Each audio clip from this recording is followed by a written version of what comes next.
The night shift at Walmart always carried a strange atmosphere. I had worked there for months, stocking shelves and doing inventory during the late hours when the store was devoid of customers. The monotony of the job often made time stretch, and the isolation made the surroundings feel eerie. One night, as I pushed my cart through the aisles, the faint hum of the fluorescent lights seemed to grow louder, drowning out the quiet playlist that usually played in the background.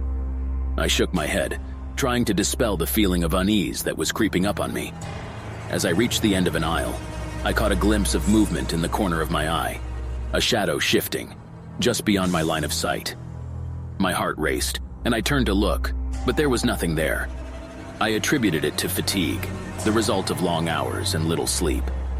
I took a deep breath and continued down the aisle, trying to focus on my tasks. But the feeling of being watched persisted, like unseen eyes were boring into my back. As I moved to the electronics section, a TV suddenly turned on by itself, the screen displaying static that seemed to pulse with a life of its own. A chill ran down my spine, and my hands trembled as I reached to turn it off. Before I could touch the remote, the static cleared, revealing a distorted image of a face, a twisted, contorted visage that sent a jolt of fear through me. I stumbled back, knocking into a display of DVDs. They clattered to the floor, the noise seeming to reverberate through the empty store. I glanced around, half expecting someone to appear, to explain the bizarre occurrences.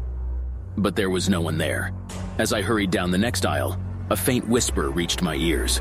It was soft and barely audible, like a distant echo.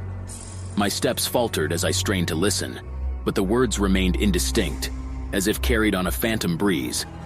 My heart pounded, and a cold sweat coated my palms. A rustling sound came from the grocery aisle, the shelves swaying slightly as if touched by an unseen hand.